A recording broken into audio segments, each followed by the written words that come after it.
The morning sun filtered through our kitchen window as I watched Chelsea pour herself coffee, her silhouette backlit like some Renaissance painting. 6 years ago, standing at the altar beside that lake, I thought I was looking at my future. I thought I knew exactly what that future would hold. I'm Garrett Mitchell, 36, Senior Project Manager at Brennan and Associates Civil Engineering. $98,000 a year, steady work, the kind of career that builds something real. The kind of career that bought this house when I was 29. 4 bedrooms, 3 baths, hardwood floors throughout. Paid in cash after years of living like a monk, saving every penny, investing smart. Meeting Chelsea Ramsey was like stepping into a different world. I was at a charity fundraiser for the Children's Hospital, nursing a beer in the corner, when she walked up and asked if I was having as terrible a time as she was.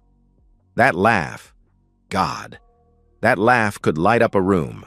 She was working as an administrative assistant at Morrison and Associates, one of the big law firms downtown. 28 years old, ambitious, talking about maybe going back to school for her paralegal certification. We were inseparable within weeks. Those first 2 years of marriage were exactly what I'd imagined. Partnership, building something together. Chelsea contributed her share those first 2 years. Her assistant job paid $38,000, and she was good with money.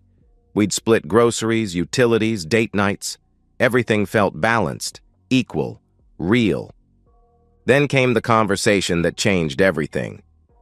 "I'm burned out, Garrett," she said one evening. We were sitting on our back deck, sharing a bottle of wine after another long week. "I hate that place. The lawyers are condescending, the work is mindless, and I'm tired all the time." "What if I just took a break?"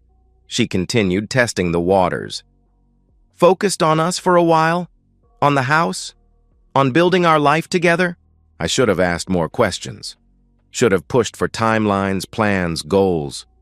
Instead, I saw her tired eyes and thought this was what partnership meant. Carrying each other when one person needed support. "Of course," I replied without hesitation. "Whatever you need." That was 4 years ago. The next 4 years unfolded like a slow-motion movie I couldn't pause. Chelsea filled her days with yoga classes at the boutique studio downtown, long brunches with friends she'd met there, endless redecorating projects that never quite finished. I worked longer hours to compensate for her lost income, coming home tired but never complaining. Our routine became comfortable, predictable. Sunday mornings with coffee and crossword puzzles. Her curled against me during Netflix binges, laughing at my terrible puns about whatever show we were watching. From the outside, we probably looked perfect. Successful husband, beautiful wife, nice house, no kids yet, but maybe someday. But 3 months ago, something shifted. The changes were subtle at first, the kind of things you notice but dismiss because they seem too small to matter. Chelsea started guarding her phone. Not dramatically, she didn't clutch it or hide it, but she'd turn the screen away when I walked into a room. When texts came through during dinner, she'd glance at them and smile, but when I'd ask, "Who's that?" she'd respond vaguely with something like, "Just Jenna planning brunch," or "My yoga instructor about tomorrow's class." Why wouldn't I believe her? This was my wife. Trust was the foundation of everything we'd built. Then came the gym membership. "I want to try something new," she announced one Tuesday evening. "There's this amazing fitness center downtown, Apex Fitness. They have personal trainers, specialized classes, really cutting-edge equipment." I looked up the place later that night. $200 a month for a gym membership. I'd been working out at the YMCA for 15 years at $30 a month. But if Chelsea wanted something nicer, we could afford it. "Whatever makes you happy," I told her the next morning. 4 times a week became 5. 5 became 6. She'd leave at 9 in the morning and come home at 2 in the afternoon. "I stayed for an extra class," she'd explain, cheeks flushed, hair damp with sweat. "Then grabbed a smoothie with some of the girls." Every explanation made sense individually, but collectively, something felt wrong. My engineering brain, trained to spot patterns, to notice when numbers didn't add up, started cataloging inconsistencies I couldn't ignore. Chelsea had always been social media obsessed, posting yoga poses and brunch photos constantly. Suddenly, her Instagram went quiet. No gym selfies, no group photos with these new friends. When I asked about it, she shrugged. "I'm trying to be more present," she explained, less focused on documenting everything. The phone calls started 3 weeks later. Late at night after I'd gone to bed, I'd hear her voice through the bathroom door, low and animated. When I'd ask about them the next morning, she'd explain matter-of-factly that she'd been talking to her sister about family drama. Last night, I lay in bed watching Chelsea beside me, her face illuminated by her phone screen in the dark. She was smiling at someone, with an expression I hadn't seen in months. Not the polite smile she gave me when I told my awful jokes. This was different, intimate, private. For the first time in 6 years of marriage, I felt like a stranger in my own bed. She typed something, hit send, and immediately received a response that made her smile even wider. This conversation had rhythm, history, familiarity. When Chelsea finally put her phone down and settled into sleep, I stared at the ceiling for hours. My logical brain fought with my suspicious one, but the patterns were undeniable. The late gym sessions, the secret phone calls, the constant texting, the social media silence. I told myself I was being paranoid. But lying there in the dark, listening to my wife breathe beside me while my mind cataloged all the ways she'd changed, I made a decision that would alter everything. Tomorrow, during my lunch break, I was going to check our phone records, just once, just to prove to myself that I was being crazy, that there was nothing to worry about. I had no idea that within 48 hours, I'd be hiring a private investigator to follow my wife. The next day dragged by in slow motion. By lunch break, my hands were actually shaking as I sat in my truck in the parking lot, laptop balanced on my steering wheel, logging into our Verizon account. I pulled up the last 3 months of records, scanned through the endless list of numbers, my calls to work contacts, Chelsea's occasional calls to her sister, routine stuff that meant nothing. Then I saw it. One number appeared over and over. Dozens of calls, hundreds of texts. I scrolled down, following the pattern, my stomach dropping with each entry. The first call was 3 months ago, exactly when Chelsea's behavior started changing. Since then, this mystery number had become a constant presence in our phone records. Calls at 11 p.m. after I went to bed. Texts at 6 a.m. before I woke up. Conversations during her gym sessions that lasted 40 minutes. I counted the entries, my engineering brain needing precise data. In the last 30 days alone, 47 phone calls, averaging 18 minutes each, 234 text messages. The communication was daily, consistent, intimate. My hands weren't shaking anymore. They were steady as I copied the number into my personal phone and walked to the far corner of the parking lot. I used a burner app to mask my caller ID and dialed. It rang twice before a man answered.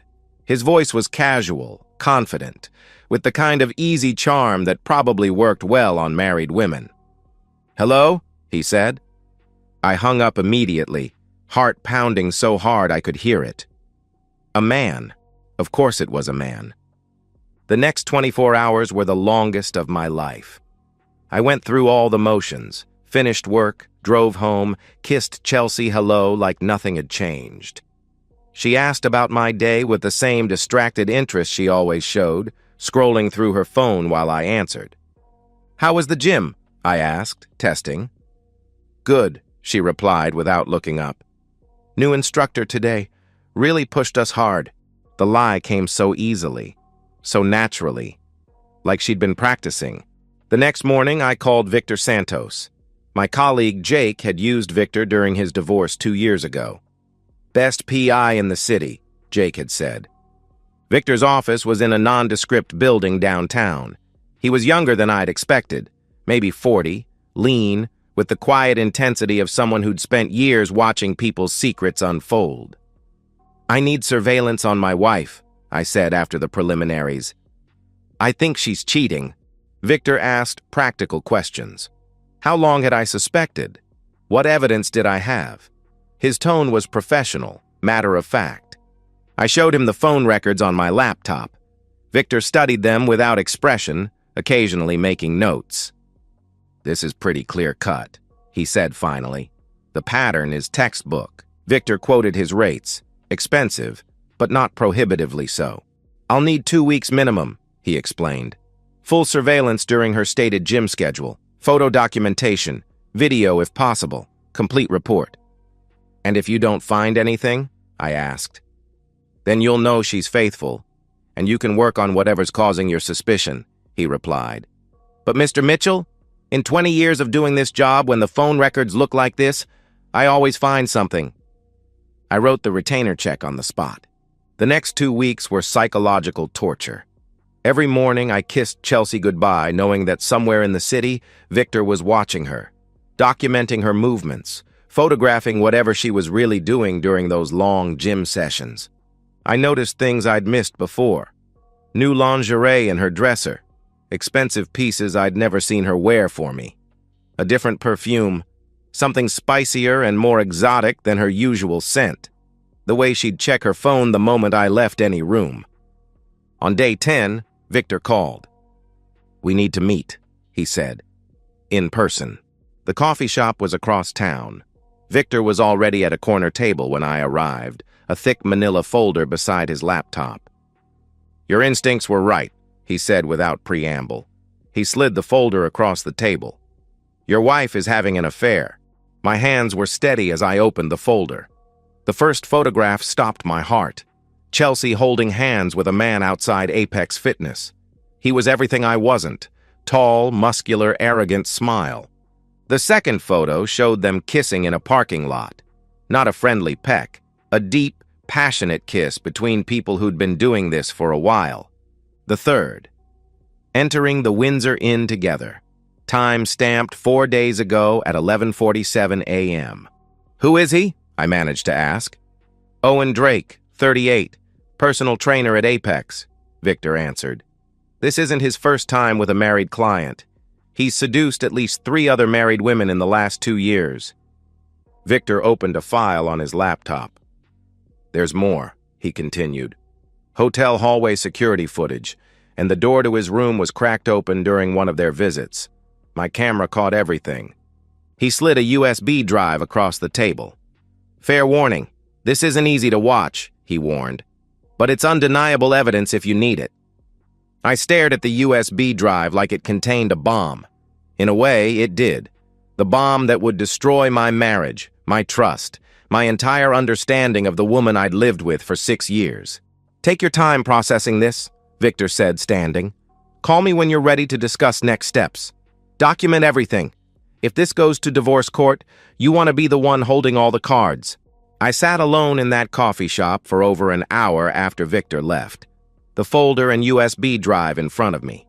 Around me, life continued normally while mine came to a complete stop.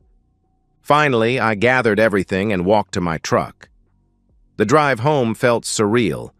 Our house looked the same. Neat lawn, flower beds Chelsea had planted last spring, the life we'd built together sitting there unchanged. But everything had changed. Chelsea's car wasn't in the driveway, at the gym, according to her schedule, or maybe at a hotel with Owen. I walked into our house, my house, I corrected myself, and sat at the kitchen table with the folder spread in front of me. Photo after photo of my wife with another man, living a completely separate life I'd known nothing about. The USB drive sat there untouched. I knew what it contained. Part of me needed to see it, needed to know exactly what I was dealing with. I plugged the drive into my laptop. The video file was 3 minutes and 47 seconds long. Hotel hallway timestamp showed last Tuesday, 1:23 p.m., while I'd been in a project meeting downtown. I watched it once. Just once. And in those 3 minutes and 47 seconds, I watched 6 years of marriage burn to ashes. But I didn't cry. I didn't break. Instead, I picked up the phone and called Victor back with one simple instruction. Document everything, because I'm about to destroy her. The hotel footage was crystal clear. HD quality, perfect audio, time-stamped evidence that would hold up in any court. I watched my wife of 6 years moving on top of another man with enthusiasm she hadn't shown me in months. Her laughter echoed from my laptop speakers, the same laugh that used to make me feel like the luckiest man alive. What struck me wasn't the explicit nature of what I was watching. It was Chelsea's complete comfort. This wasn't a moment of weakness or a one-time mistake. This was routine. Practiced. The audio was the worst part. Not the sounds of intimacy, but the conversation afterward. He has no idea. Chelsea's voice was breathless and satisfied. He works so much, he barely notices when I'm gone. Owen's laugh in response. When are you going to leave him? Soon, she replied confidently. I'm already talking to a lawyer about what I'm entitled to. The house alone is worth $380. Plus his retirement accounts, savings, I should walk away with at least $200,000. What if he fights it? Owen asked. He won't, Chelsea answered with disturbing certainty. Garrett's too nice, too trusting. He'll probably blame himself and give me whatever I ask for just to avoid conflict. My hands had stopped shaking by then. The initial wave of nausea had passed, replaced by something much colder. My engineer's mind took over, processing this as a problem with variables that needed solving. I closed the laptop and called Victor immediately. I need everything compiled into a professional report, I told him. Multiple copies, court-ready documentation with photos, timeline, financial evidence, everything. Next, I called Laura Brennan, the attorney Jake had recommended. Laura listened to the entire story without interruption, asking pointed questions about assets and finances. You own the house outright? Bought before marriage? She inquired. Yes, 7 years ago, I confirmed. Savings accounts? Separate, I answered. She has access to joint checking for household expenses, but my investment accounts and retirement funds are in my name only. Excellent, Laura responded with satisfaction. And you have documented proof of the affair? Video evidence, photos, phone records, hotel receipts charged to our joint credit card. This is about as clean as these cases get, Laura said, her satisfaction audible through the phone. Send me everything your PI compiled. I emailed the files immediately. Laura called back within 2 hours. This evidence is airtight, she declared. But here's my advice. Don't confront her yet. Let her make the first move. People in her position often overplay their hand when they think they're in control. For the next 2 weeks, I lived a double life. Days at work proceeded normally, but evenings at home became elaborate theater performances. I'd kiss Chelsea when I came through the door, ask about her day, listen to her lies with complete composure. She'd tell me about yoga classes that didn't exist and friends I'd never met. How was the gym today? I'd ask, making it my daily test question. Brutal, she'd respond with practiced ease. Owen, that's the new trainer I mentioned, had us doing these insane circuit workouts. She'd rub her shoulder for effect. But it feels great to push myself, you know? Owen. She'd started mentioning him by name, testing how I'd react to hearing about the man she was sleeping with. When I'd nod and say something supportive, she'd smile with what I now recognized as contempt. During this period, I was systematically securing my financial position, making copies of bank statements, retirement account summaries, tax returns, changing passwords on my personal accounts. The psychological warfare was the hardest part, sitting beside someone every night who was actively plotting your destruction while pretending to love you. 3 weeks after hiring Victor, the moment I'd been waiting for finally arrived. I was working late on a laptop in our living room when Chelsea came home from another extended gym session. Her hair was damp, her cheeks flushed. But tonight was different. Her eyes were red and swollen. Her makeup was smudged like she'd been crying. "We need to talk," she announced, her voice trembling with what I now recognized as rehearsed emotion. I looked up from my laptop with perfect confusion. "About what?" I asked innocently. "I know you've been cheating on me," she declared. The accusation hung in the air between us like a challenge. I let surprise and hurt cross my face while my mind raced through her strategy. Classic Darvo: deny, attack, reverse victim and offender. Frame the betrayed spouse as the betrayer to justify your own actions. "Excuse me?" I responded, feigning shock. "Don't lie to me, Garrett," she continued, building momentum. "I've seen the signs. The late nights at work. The way you've been distant lately." Her voice gained strength as she built her case. "I know you're sleeping with someone." "You think I'm having an affair?" I asked with perfect bewilderment. "I don't think it. I know it," she shot back, crossing her arms with righteous anger replacing fake tears. "And I'm done. I want a divorce."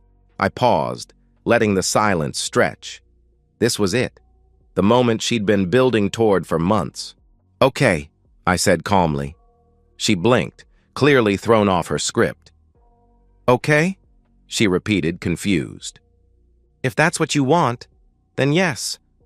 Let's get divorced," I replied with unsettling composure. She'd expected denial, pleading, bargaining. Instead, I was giving her nothing. "Good," she recovered, though confusion flickered across her face. "My lawyer will be in touch with yours about the settlement." "What settlement?"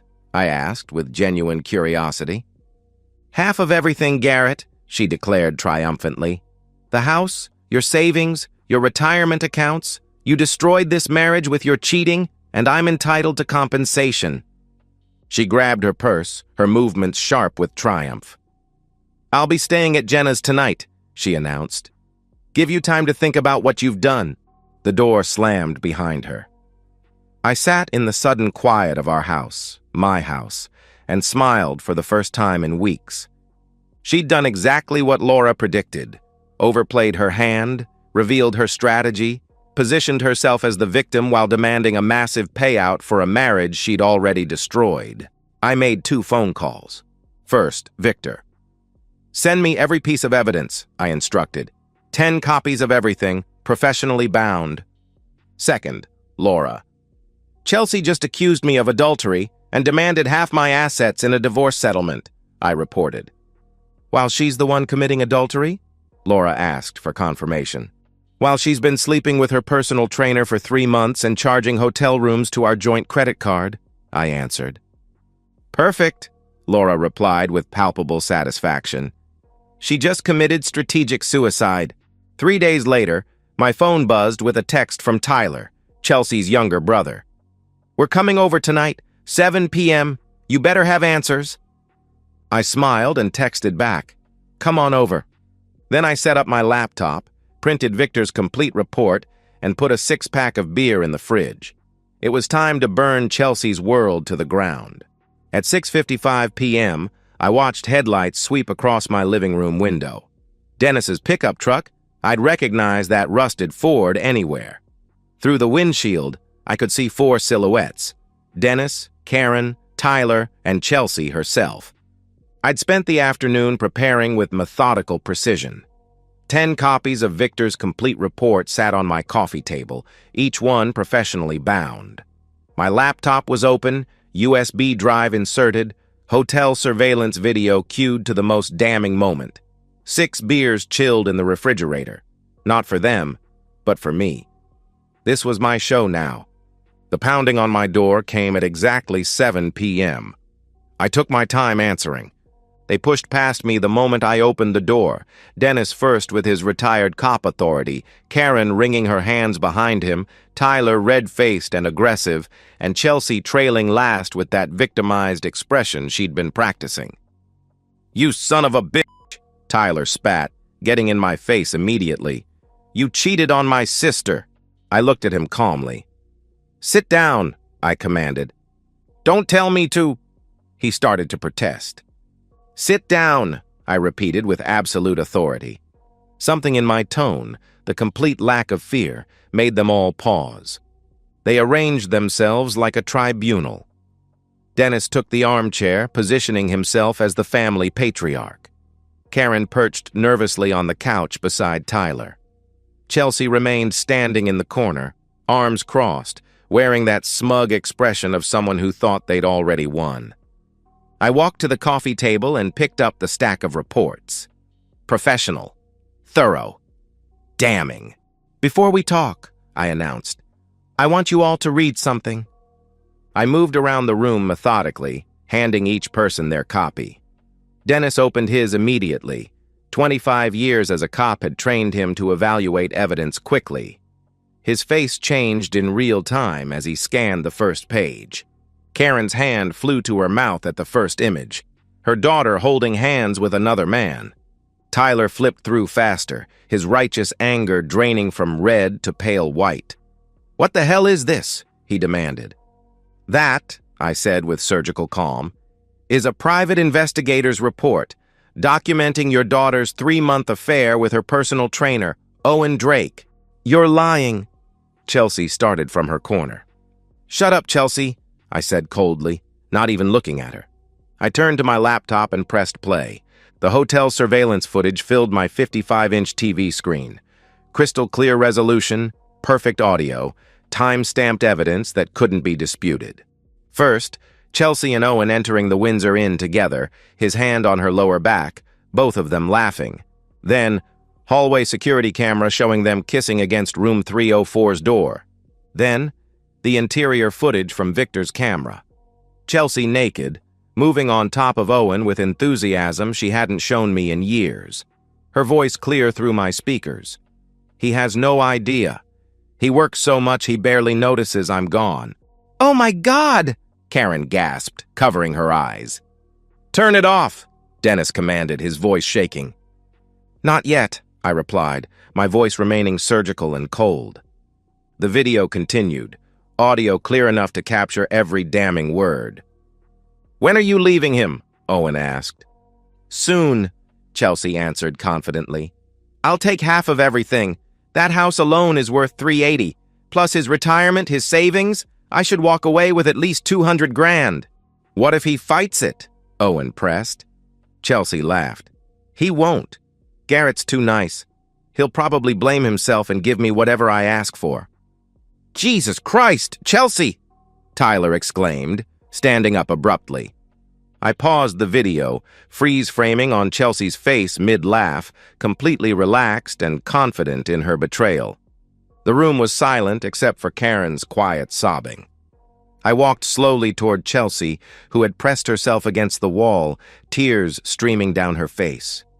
Not tears of remorse, tears of being caught. "Are you sure," I whispered, "that you want to take half my assets?" She slid down the wall, collapsing onto the floor. "Please, Garrett," she begged. "Turn it off. I can explain." "Explain what?" I asked, turning to face her family. "She came to me 3 days ago, accused me of cheating, demanded divorce and half of everything I own. She tried to frame me to justify stealing my money. But I've known for weeks, had her followed, documented. Everything you just saw is time-stamped, legally obtained evidence." I walked to the refrigerator and pulled out a beer. The bottle opener's pop echoed in the silence. I took a long drink, the picture of calm control while Chelsea sobbed. Karen stood first. She walked over to her daughter. For a moment, it looked like maternal comfort. Then, crack! The slap echoed through the room like a gunshot. Chelsea's head snapped to the side. "How could you?" Karen cried, her voice breaking. "How could you do this to him? To us?" Dennis rose next. He looked down at Chelsea with complete disgust. Crack! His slap was harder than Karen's. Chelsea sprawled sideways. 34 years, Dennis said, his voice flat and dead. 34 years I thought you were the best thing I ever did. I was wrong. Tyler just shook his head. "You're pathetic, Chelsea," he said with disgust. "He f***ing loved you." I took another drink. "Owen Drake has done this before," I informed them. "At least 3 other married clients. Your daughter was just another conquest." Dennis turned to me. "Why are you showing us this?" he asked. "Because she came to you first," I answered. "Lied to you. Made you think I was the villain. I wanted you to know exactly who your daughter is. what she tried to do. "I can't. I need to get out of here," Tyler muttered, moving toward the door. Karen followed, still crying. Dennis stopped at the door, turned back to Chelsea. "Don't come home," he declared. "You're not welcome." The door closed behind them. Chelsea looked up at me through swollen eyes. "Please, Garrett," she pleaded. "We can work through this." "Sign the divorce papers, Chelsea," I said, finishing my beer. "My lawyer will send them tomorrow. You have 30 days. Fight it, and I release this video publicly. Your choice." She stumbled to her feet, trying to move toward me. I stepped back. "Get out of my house," I commanded. Chelsea left, broken, destroyed. The house was finally quiet. Finally mine again. 3 months later, I stood in my new downtown condo, floor-to-ceiling windows overlooking the city lights, a beer in my hand, and the signed divorce decree on my coffee table. Final. Complete. Chelsea received exactly nothing in the settlement. No house equity, no savings, no alimony. The affair evidence had been so overwhelming that even a sympathetic judge couldn't have awarded her anything substantial. She'd signed within 72 hours of that family confrontation. Smart choice, considering the alternative was public humiliation. The house sold faster than expected. I kept the profit, every penny. Bought this condo in cash and banked the rest. Starting over at 36 with zero debt and complete financial freedom was liberating. Chelsea moved into a studio apartment across town. 600 square feet, questionable plumbing. She got a job waitressing at a chain restaurant, the first real work she'd done in 4 years. Owen ghosted her the moment Victor showed up at Apex Fitness for a friendly conversation about professional boundaries. Chelsea went from conquest to liability overnight. Dennis and Karen haven't spoken to their daughter since that night. Tyler blocked her number. Her social circle evaporated once word spread about the affair. My dating life started slowly. Coffee dates, casual dinners, nothing serious. I wasn't ready for commitment, might never be again, and I was honest about that up front. Work became more satisfying than ever. Got promoted to senior project manager with a substantial raise. My colleagues knew I'd gotten divorced, but nobody asked for details. Some evenings, standing at these windows with a beer, watching traffic flow through the city below, I think about that night 3 months ago. 4 people had entered my house believing they knew the truth about me. 4 people had left knowing the truth about Chelsea. I don't think about my ex-wife often anymore. When I do, it's not with anger, just clarity. The recognition that some people are exactly who they show you to be when they think nobody's watching. I protected myself, documented everything, planned carefully, and when someone tried to destroy me, I made sure the truth came out first. Justice isn't always loud or dramatic. Sometimes it's just a video, a slap, and a cold beer. Sometimes it's knowing you did everything right when someone else did everything wrong. I'm living proof of that.